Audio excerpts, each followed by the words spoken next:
যদি বিস্তারিত বলেন। এটার বিস্তারিত তো কালকে আমাদের স্যার দর্শক দিয়ে দিয়েছি। আপনি যেহেতু সদরের এসডিপি হিসেবে নামগুলি আমি বলে দিচ্ছি, সৌরভ ভট্টাচার্য, সুকান্ত দেবনাথ এবং আকাশ বন্ধু, তিনজনকে অ্যারেস্ট করা হয়েছে। তারা তিনজনই অ্যাপয়েন্টমেন্ট দিচ্ছে। তালিকা কোথায় পাঠানো আজকে কোর্টে এদেরকে পাঠানো হবে।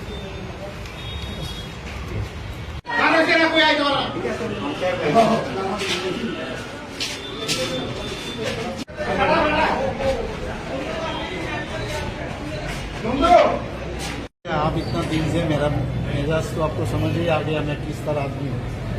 मैं हूँ मतलब मेरा सरकार का मिजाज क्या है ये आप लोगों को समझ में आ गया। किसी भी हालत पर इसको हम लोग टॉलरेट नहीं करेंगे।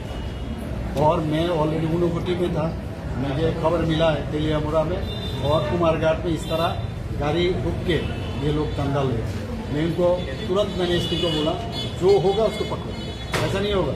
आप लोग के साथ भी कल आपका जो साथी है इन लोगों को भी अटैक किया, मैंने तुरंत निर्देश दिया अरेस्ट हो गए इनको।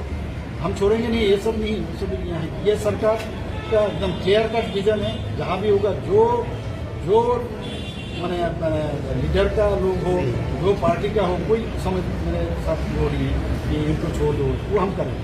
সব দিকে তাদের পেশাগত দায়িত্ব পালন করতেই পারে। আর সাংবাদিকরা তো পরিশ্রম করে, আমি তো দেখি তো সবাই, আমার একটা আলাদা ফিলিংসই আছে। আমি আর কাজেই হচ্ছে আমার কাছে বিশ্বাস। আমাকে অনেকে বলে আপনি অনেকে বিশ্বাস করেন না, অবিশ্বাস করেন, এরকম। আমি বললাম যে বিশ্বাসও আমি কাউকে করি না, অবিশ্বাসও কাউকে করি না, কাজের বিশ্বাস হচ্ছে মেয়ে। তো আমি দেখি যারা সাংবাদিক বন্ধুরা দেখি পরিশ্রম, রাস্তাঘাটে সারাক্ষণ ধরে ওরা পরিশ্রম করে, রাত্রিবেলা ওরা কাজ করে বাড়িতে ফিরে, তো এদের নিরাপত্তা নিশ্চয়ই হবে।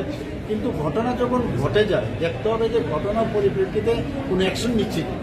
আগে তো একটু দেখতেন না আপনারা। এখন পুরনো ইতিহাস যদি আপনারা ভুলে যান তাহলে কিন্তু আমি কিছু বলবো না, আমার কিছু বলার নেই।